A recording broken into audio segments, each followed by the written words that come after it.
Assalamualaikum Bang Nandi. Waalaikumsalam warahmatullahi wabarakatuh. Apa kabar ini? Baik, alhamdulillah. Sehat? Wa anta? Alhamdulillah baik. Ya. Kenapa nih? Ya, Ana mau jumpa Dokter Ahmad Mubin. Kenapa?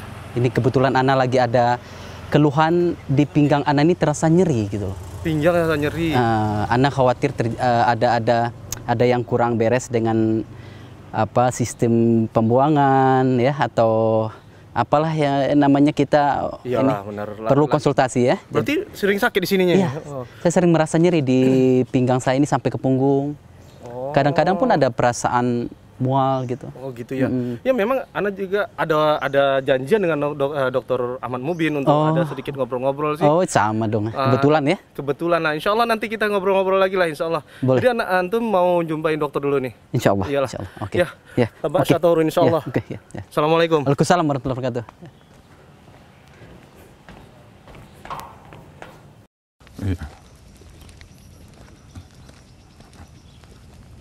Jadi dok, tadi Ana baru jumpa teman. Dia katanya mau check up. Check up katanya ada sakit di belakang pinggangnya. Dia takut katanya itu salah satu tanda-tanda sakit ginjal, atau katanya mungkin ada batu ginjal. Oh ya. Setelah Ana lihat-lihat, Ana pernah searching di internet, batu ginjal dan batu kemih itu sebenarnya apa dok dalam kedokteran sih? Ya, taib. Jadi batu ginjal atau batu saluran kemih merupakan bagian daripada urologi ya, di mana kelainan ini termasuk gejala atau penyakit yang paling sering ditemukan setelah gangguan prostat yang ditemukan pada kaum laki-laki ya. Ya, biasanya keluhannya itu memang ada nyeri daerah pinggang ya. Ya, terus nyerinya itu kadang-kadang tidak spesifik, tidak khas itu ya. Terus keluhannya itu biasanya kadang-kadang tidak jelas. Ya, jadi setelah dilakukan pada saat medical check up, ternyata sudah ditemukan batu di saluran kemihnya, baik itu di ginjal atau di ureter atau saluran kemihnya ataupun kandung kencingnya. Nah, ini disebabkan kenapa? Kadang-kadang tidak mengeluh nyeri karena batu ginjal ini biasanya relatif tidak bergerak, gitu kan. Jadi tidak terasa nyeri gitu. Sehingga pada saat dilakukan pemeriksaan ternyata ginjalnya sudah rusak atau tidak berfungsi lagi gitu. Gitu, ya. Jadi gitu. Gejalanya pun kadang-kadang tidak disertai dengan nyeri ya. Iya, ya? bisa. Tapi begitu dilakukan suatu pengecekan baru ketahuan bahwa dia ada batu ginjal karena dia nggak bergerak. Tadi dokter kalau nggak salah Ana menyatakan ada 4 lokasi di ginjalnya, di saluran kemihnya ureter, kandung kencing atau buli-buli ya. Kemudian di daerah kelaminnya ya. Kelamin juga ada, dok, ya? Iya, bisa timbul batu itu. Jadi ada juga Ana dengar itu batu ginjal tuh ada dibilang dok batu buli-buli juga karena di posisinya itu dok ya? Iya, posisinya di daerah kandung kencing gitu. Oke dok, itu kan masalah batu ginjalnya dok. Ya. Tapi yang paling sering terjadi, yang dokter alami selama menangani pasien, yang sering keluhan yang paling sering terjadi, itu apa dok dari pasien-pasien kita? Nah, ada pun keluhan daripada batu saluran kemih biasanya pertama nyeri daerah pinggangnya ya, daerah sini mana, ya, sini? daerah sini. Ini sebelah kanan, sebelah kiri ginjalnya ya. Ini dok ya berarti? Iya, daerah ginjal ya. Terus nyerinya itu biasanya nyeri yang hebat, nyeri kolik namanya ya, nyeri yang timbul secara tiba-tiba, disertai kadang-kadang dengan mual, muntah, ya. Itu berarti kalau disertai dengan gejala tersebut, biasanya batunya udah turun dari ginjalnya, turun ke daerah ureter ya. Ureter ya. Biasanya gejalanya nyeri sekali itu, jadi perlu penanganan harus segera gitu ya. Jadi gitu. Kalau sudah nyeri, kemudian dengan mual, muntah, itu udah mulai kronik lah dok ya? Ya, nyeri yang harus segera dilakukan tindakan itu. Biasanya perlu penanganannya harus dikasih obat analgetik namanya untuk mengurangi nyerinya itu. Ya. Gitu. Ya. Jadi itu kan tanda-tanda yang bisa terjadi ya dok ya. Sebenarnya penyebab utama dari batu ginjal ini sebenarnya kan batu ginjal ini jadi awam sebenarnya dok. Ya. Banyak orang yang mengalami hal-hal tersebut, penyakit-penyakit, tapi ternyata nggak tahu penyebabnya itu apa sebenarnya, dari kenapa kok ada terjadi ada batu di sana. Ya. Gitu, dok. Sebenarnya batu daerah saluran kemih ini penyebabnya sampai saat ini belum banyak ditemukan secara pasti ya, faktor-faktornya. Tapi faktor-faktor yang menimbulkan timbulnya batu ini adalah pertama itu adanya faktor kelainan metabolisme di dalam tubuh kita sendiri. Misalnya terhadap zat kalsium maupun asam urat ya. Jadi orang yang menderita asam urat tinggi kemungkinan besar akan timbul batu saluran kemih gitu. Kemudian faktor yang kedua, faktor dehidrasi. Jadi kurang cairan ya.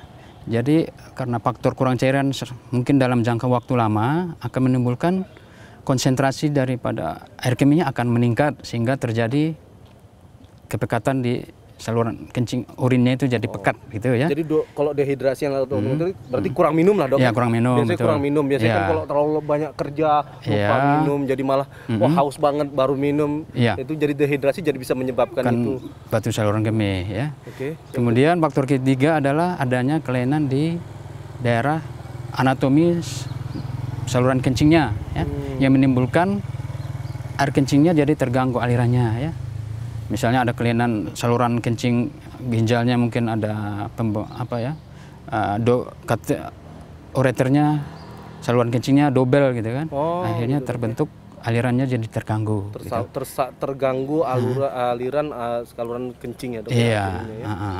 Kemudian faktor yang keempat adalah karena infeksi saluran kemih yang terjadi secara berulang-ulang. Gitu. Infeksi berulang itu tidak ditangani secara serius, misalnya akan menimbulkan batu saluran kemih juga. Gitu bisa ya. Kemudian faktor kelima disebabkan karena faktor keturunan. Ada jebat Iya bisa. Batu ginjal ya dok. Iya, di dalam keluarga misalnya ada batu, ada riwayat batu di keluarganya, kemungkinan anaknya bisa timbul batu ya. Gitu. Ya. Jadi 5 faktor itu yang paling pengaruh ya dok. Iya. Tapi dari semua faktor, 5 faktor yang tadi dokter sebutkan, faktor apa yang paling sering yang menyebabkan pasien itu terkena batu ginjal, atau kita tuh paling riskan kalau di antara faktor ini dok? Yang paling sering biasanya karena faktor dehidrasi itu. Dehidrasi, kurang minum itu. Ya, di samping itu mungkin faktor dietnya tuh ya, mungkin terlalu banyak makan jeroan itu macam itu ya, kan banyak asam uratnya ya, di asam urat itu bisa menimbulkan terbentuknya batu. Kalau saya bisa ambil garis besar, 2 faktor ini yang paling besar menentukan. Pertama kadar asam urat yang tidak bisa terkontrol, kemudian satu lagi kurang minum ya. Tapi memang saya rasa kurang minum ini yang sering terjadi pada laki-laki dok ya. Iya betul.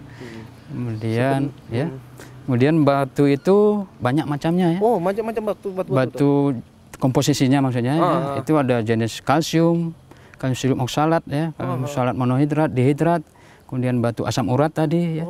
Kemudian batu karena infeksi ya. Ada juga. Ada ya. Itu. Kemudian karena batu yang sering itu batu sistin namanya itu. Sistin itu apa, Pak? Itu macam kelainan khusus di dalam darah itu ya. Itu. Jadi menyebabkan batu ginjal itu. Yang pasti bukan batu akik lah kok. Ya, batu akik lainnya. Ya. Jadi untuk pencegahan dini yang harus dilakukan oleh para kita lah dok, supaya tidak batu ginjal ini tidak terjadi, itu apa dok penanganan ini? Jadi untuk pencegahannya itu yang harus kita hindari ya faktor-faktor yang penyebab tadi ya. Jadi kalau faktor penyebabnya mungkin karena kurang minum ya, jadi minum harus banyak, cukup lah, paling enggak 2,5 liter per hari 24 jam ya. Kemudian kalau ada misalnya infeksi di saluran kemihnya, jadi infeksi saluran kemih harus diobatin sampai tuntas ya.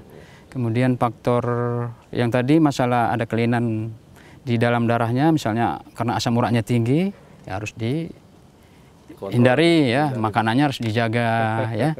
Kemudian tadi masalah infeksi udah, kemudian masalah keluarga yang ada riwayat itu, jadi kita harus sering medical check up lah, misalnya periksa air kencingnya, ya ada gejala ke arah batu atau enggak di tubuh kita gitu.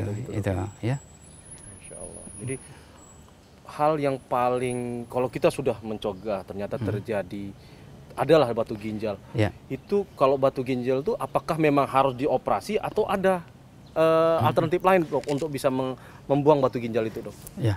Untuk penanganan terapi atau pengobatan dalam hal batu ginjal ini ya, batu saluran kemih, kalau batunya masih kecil biasanya bisa dengan obat-obatan. Oke. Misalnya ukurannya kurang dari 5 mm ya. 5 mm. Bisa dengan obat, dengan banyak minum, banyak gerak gitu tadi ya.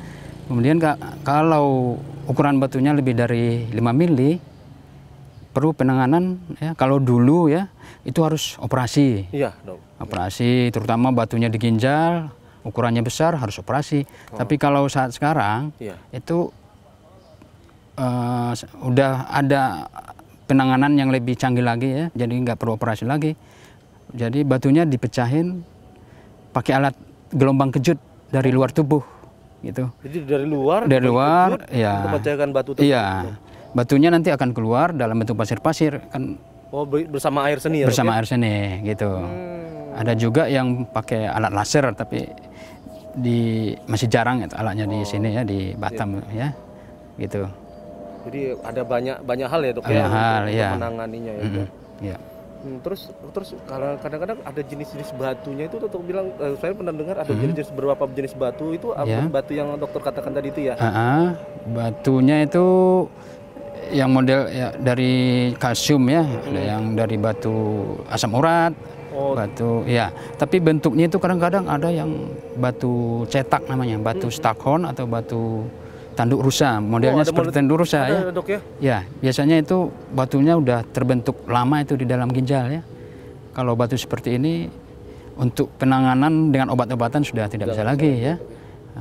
Kadang-kadang ya harus operasi. Kalau misalnya batunya udah besar, fungsi ginjalnya sudah tidak ada lagi atau minimal ya, kemungkinan harus risiko ya harus diangkat ginjalnya gitu ya. Iya gitu ya, makanya yang paling apa dok ya? Risikonya. Iya. Terus dok, dari interval berapa lama ya dok ya batu ginjal itu mulai terbentuk? Ada nggak penelitian atau ada nggak skala misalnya batu ginjal itu terbentuk kalau udah mulai sering hidrasi itu dalam 2 tahun 3 tahun gitu dok? Sebenarnya untuk menentukan berapa lama batu ini timbul gitu belum ada penelitiannya. Cuman memang batu itu kadang-kadang seperti tadi udah kita jelaskan, tiba-tiba aja dari pemeriksaan fisik udah besar ya. Selama ini dia nggak ada keluhan. Gitu. Jadi karena batunya tadi nggak menimbulkan sumbatan di ginjalnya, tidak menimbulkan infeksi, jadi tidak ada gejala gitu. Selama ini ya. Jadi untuk masalah udah berapa lama ini timbul batu kita nggak bisa memperkirakan itu ya. Jadi itulah secara garis besar batu ginjal yang selama ini gitu kita dengar saja. Ini alhamdulillah dengan bincang-bincang ini saya pribadi lebih banyak tahu tentang batu ginjal. Tapi seperti dokter tadi bilang ada 2 hal yang mungkin yang akan berhubungan dengan batu ginjal ini. Pertama prostat, satu lagi infeksi saluran kemih. Mungkin kalau ada waktu nanti kita bisa ngobrol-ngobrol masalah 2 hal itu. Karena yang Anda lihat prostat itu sering terjadi di ada laki-laki. Iya betul. Oh ya, satu lagi dok sebelum kita tutup ini dok, apakah batu ginjal itu terjadi hanya untuk laki-laki atau juga untuk wanita dok? Oh, kalau untuk masalah timbulnya itu baik laki-laki maupun perempuan bisa terjadi ya. Dok, cuman frekuensi paling sering terjadi itu pada laki-laki. Ya mungkin karena susunan tubuhnya kan beda ya laki perempuan, jadi salurannya lebih panjang gitu kan. Jadi mempengaruhi timbulnya batu ini lebih sering pada laki-laki ya. Tapi gejala tanda itu tetap sama ya dok ya? Ya sama. Tetap sakit nyeri daerah punggung itu kalau pinggang. Sudah kronis ya dok ya? Sudah tidak pada level yang tinggi ya dok ya. Tapi kalau yang biasa mungkin tidak bisa terdeteksi. Kalau kecuali kita ngelakukan check up ya. Medical check up misalnya Tapi kuncinya pertama adalah kalau saya bisa tarik ini kunci yang pertama adalah cukup minum, cukup air putih, asupan, kemudian jangan makan kalau kita tahu punya riwayat asam urat atau penyakit-penyakit yang bisa menimbulkan batu, mungkin kita tetap jaga pola makan ya, dok, ya. Terus ada satu lagi ya, selama ini masalah buang air kecil itu sebaiknya kalau kita buang air kecil sebaiknya jangan berdiri, harus jongkok gitu ya. Kenapa? Karena pada saat jongkok itu tenaga untuk mengeluarkan kencingnya lebih kuat sehingga tidak tersisa air kencing di dalam kandung kencingnya gitu. Ya, masukan yang paling dalam keadaan jongkok gitu ya. Jadi usahakan untuk buang air kecil, buang air seni itu jongkok ya dok. Iya. Masya Allah. Iya gitu. Alhamdulillah dengan pembicaraan ini banyak hal-hal yang bisa saya ambil. Mungkin nanti saya bisa ngobrol dengan teman saya yang lagi check up itu dok. Insya Allah nanti boleh. kita coba sharing. Terima kasih atas waktunya dok. Yuk kita lanjutin dok. Iya. Iya.